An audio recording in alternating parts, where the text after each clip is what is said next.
In today's episode, how my ancestor, supposedly, took down a racist businessman.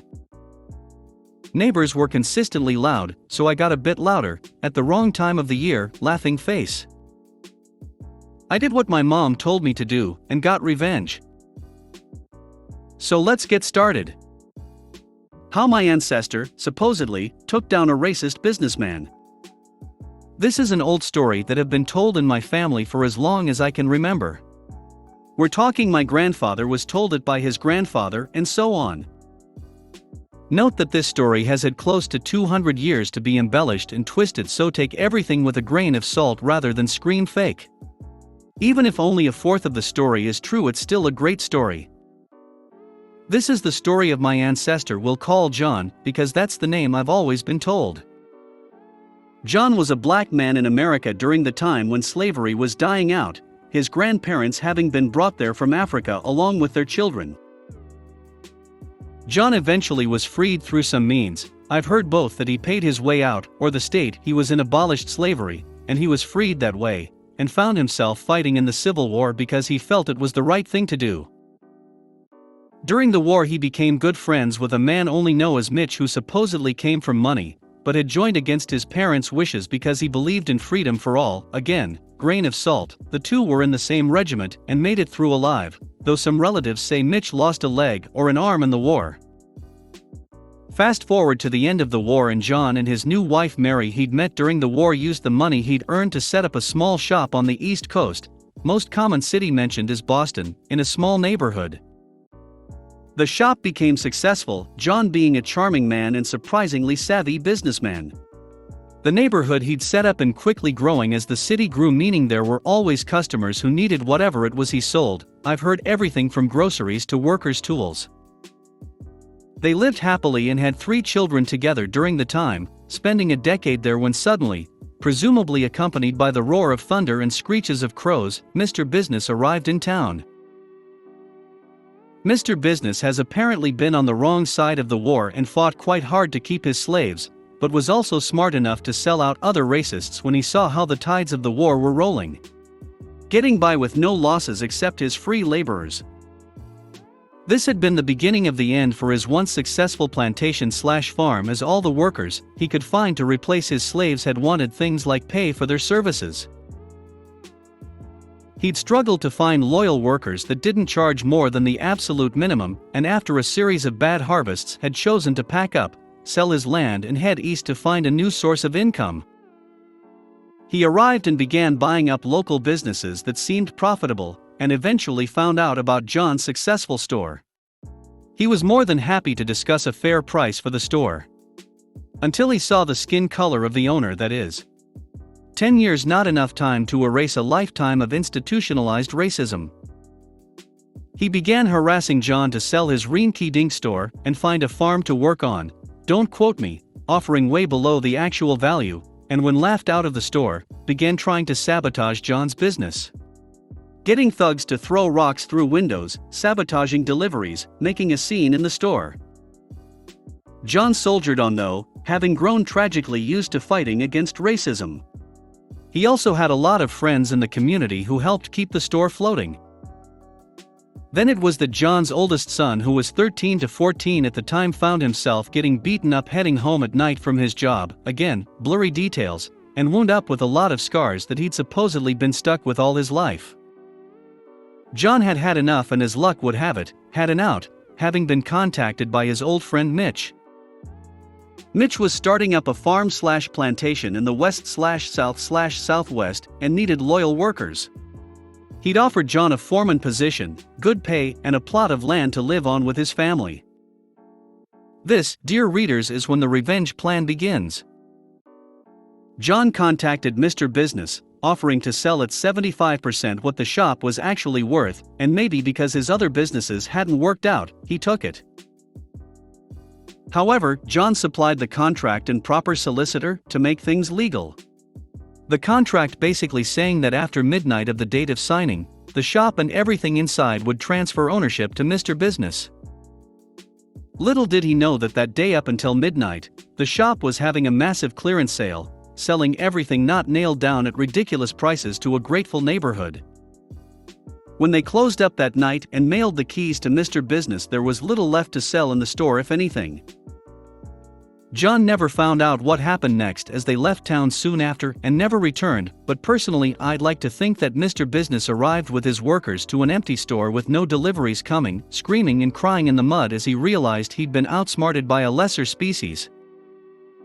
John and his family moved to work at Mitch's farm for the rest of their lives, John supposedly passing away in his 60s. Neighbors were consistently loud, so I got a bit louder, at the wrong time of the year, laughing face. Throughout the year I had noisy and thoughtless neighbors. They would often have loud parties that would go to the early hours of the morning. They were all in university and of Indian descent. This becomes important later on. I had called the police, called the apartment manager, nobody would do anything about it. I was losing sleep, and my work was becoming affected as well. I had spoken to them directly, and they completely disregarded me, and refused to just shut the F***ck up. This went on for months, and I was writing out my lease to move somewhere else. One day I'm sitting watching TV on a nice spring day, and I have my windows wide open, and I hear one of the neighbor's friends come over, and he asks if he's coming out, and he says no, he needs to study for an important test he's taking the next day. This little snippet of information was all I needed. His friend leaves, and he closes the door. I then proceeded to take my speakers and put them up against the walls. Near where I knew his desk was, there were balconies outside, so I often saw him studying here, and I began to blare Merzbow and death metal straight at the wall. I put on my noise-canceling headphones and just blasted it as loud as possible for hours. My landlord actually ended up coming into the apartment because I didn't hear him knocking, and he's obviously flipping out, but I'm like, meh, you never did shit when I complained, so good luck. Call the cops, laughing face. My lease was set to be up soon anyway, and I was leaving the state, so F***ck y'all. So landlord leaves, and I'm still amped up on adrenaline, and it's quiet for maybe 20 minutes, and I just intermittently start blasting music. The neighbor comes over irate, screaming that he has this big test, and he's got to pass it, apparently a medical student, and I just laughed in his face and said I don't hear anything. He then makes a fantastic mistake, which was telling me he didn't just have a final tomorrow, but it was finals week. Oh great. Added stress for the week equals the fact that I continue doing this every night for the rest of the week. I set my alarm to go off every 30 minutes, and I would bang on the walls with a hammer and blast music, and I was going a bit crazy as well, but that didn't matter, because I was F***king up this guy's life. Around day 3 of no sleep for anyone, he comes over screaming about how in India his family will disown him and all this nonsense, which just made me laugh, and just said the same thing over and over, that I didn't hear the music, and I think it was coming from somewhere else. I basically just started gaslighting him, acting really nice when he came over in a rage. That weekend the landlord gave some bullsh*t notice that I had to leave, which I was fine with, because he broke my lease, and I wanted to get out anyway, so I got my deposit back. On the last morning I was there, I was moving out, and I knocked on the dickhead neighbor's door at like 8 a.m. and asked him if he wanted this old air conditioner I was going to throw out otherwise. He was totally in a daze, and I don't know if he really understood what was happening any longer. Anyway, hopefully I ruin his life and his future a bit. I did what my mom told me to do and got revenge. Disclaimer: this story is not meant to belittle single mothers nor people with mental illness, and yes, I do love my mom, but this was a story about how things can come back to bite you. So just some backstory here. My parents divorced when I was just in kindergarten, so no more than 6. My mom got full custody of us and she suffered from mental illness. I believe she has borderline personality disorder, and she was also a typical narcissistic parent. Anyway, ever since the divorce she would always tell us how it was not her fault we didn't have enough money for things and blame my dad. Example: if there was nothing to eat for breakfast, and we complained like small children do when they were hungry, she snapped, "It's your father's fault, so cry to him." I just learned never to complain and do without, and spent my childhood taking care of her. My sister and I were trained from when I was about 8, my sister 10, to come right home from school and do our homework and clean the house and take care of ourselves. Don't ask mom to make dinner, make it yourself, and all of the chores so mom doesn't have to do anything.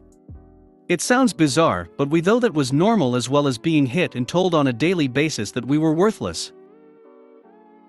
It got worse my senior year of high school. My grandma died a few months before that summer, and my mom quit her job and blew through the money my grandma left her before the summer was over. This was close to $75,000 back in 2000.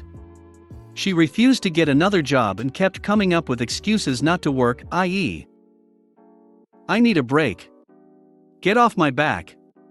I hurt my leg," etc., while she was going out drinking with her friend and acting like a carefree teenager. So I spent my senior year working hard at school, at my part-time job after school, and pretty much taking care of an overgrown child who refused to work or help out. Anytime a utility shut off, or there was no food left in the house, she just griped, "You have a job. Why can't you pay it?"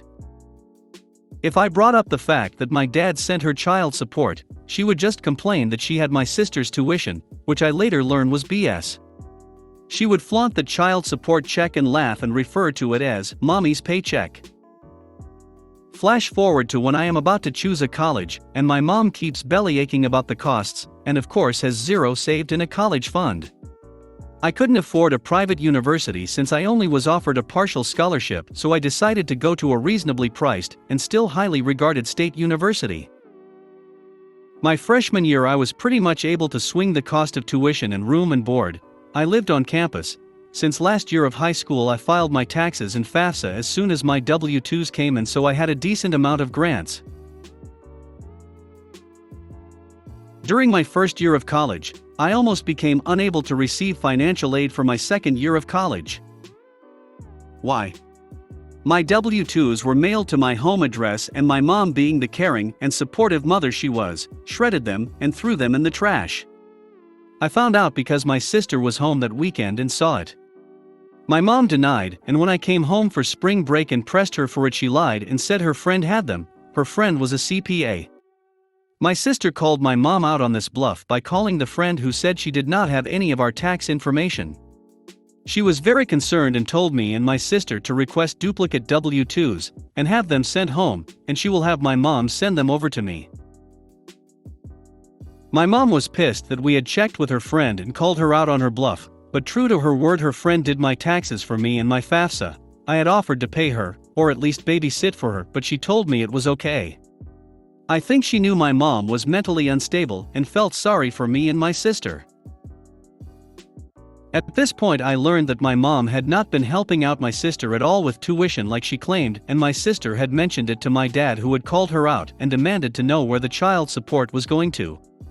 My mom insisted he wasn't paying her enough dollar, and that's why she couldn't help us out.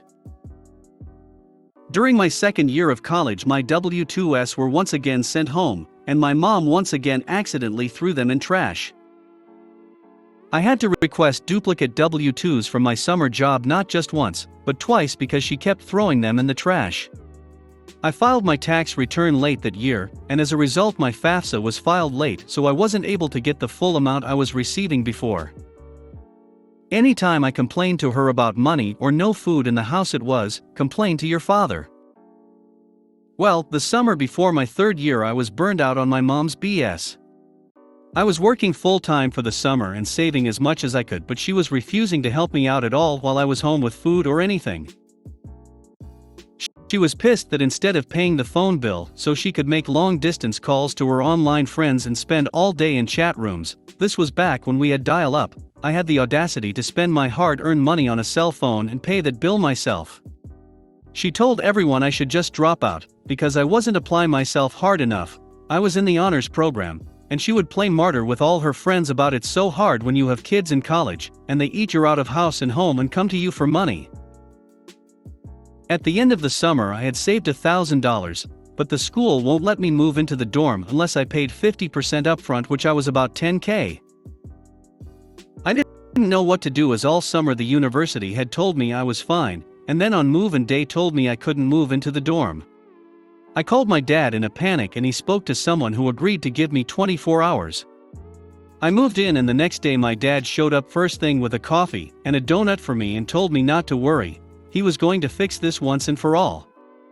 We went from office to office on campus, and he co-signed a loan, which he later paid off for me, and then he paid the balance on my tuition for the loan didn't cover. He then took me out to lunch and told me the truth. My mom never helped my sister with her tuition. My sister had graduated the summer before my junior year of college. My sister later confirmed this, but was not surprised my mom had lied. My dad had co-signed loan to help my sister out, which he later paid off for her, and my sister was able to get a scholarship and do COOP to pay for her last 2 years. He also advised me that my mom was not so poorly off. As part of the divorce settlement, he had to pay the mortgage and property taxes on our house, and even though my sister was now out on her own, he was still paying her the same amount of child support of about $2,000 a month, despite the fact that I was living on campus for 75% of the year, and my mom was not giving me a dime. Just to give you some clarification, my tuition and room and board before financial aid kicked in was $15,000 a year, so she could have easily helped me out with school, since after financial aid kicked in, when I was able to get it, the balance was usually $6,000. I was hurt to think my mom was just living off my child support and constantly making me feel guilty for wanting anything or for not being able to cater to her every whim. She would get pissed that I wouldn't come home on the weekends to help her clean the house that I was not living in.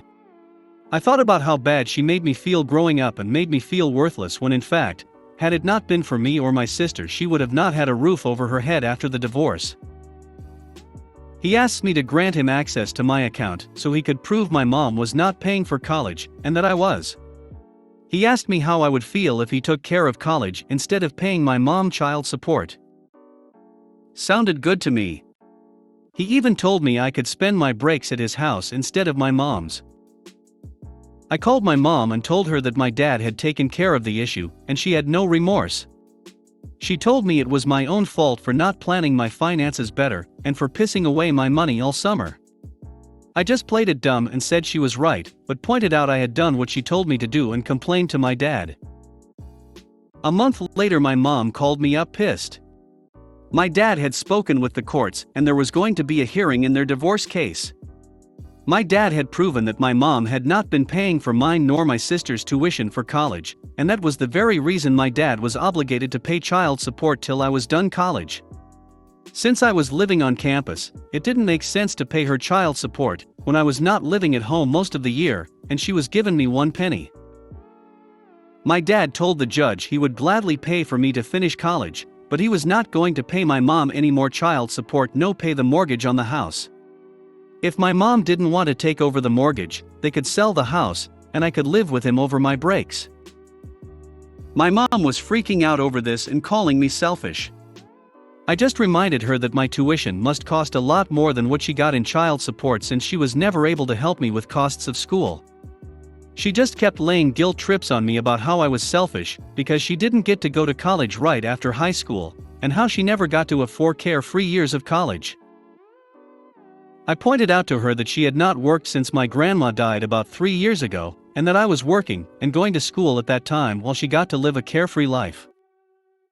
She pretty much ripped me a new one at that point. She tried to get back at my dad by not paying utilities on the house to make it seem like she needed the money.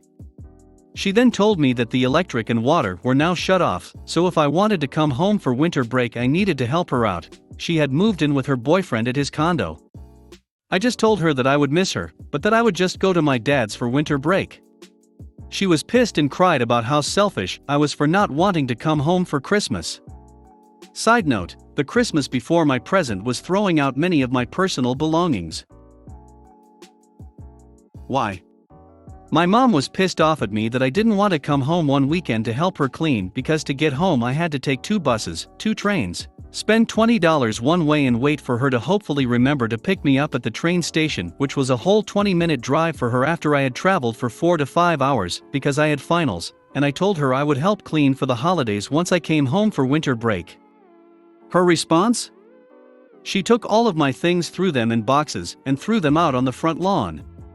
Most of my things were destroyed by being left on in the rain, and I away most of them. I told my mom that I would come and visit her over my winter break once she got the utilities turned on. I told my dad what was going on, and he said he and my stepmom and my half-brother and sister were thrilled I was going to stay with them for winter break, and he can get me a job in his office as well for winter break.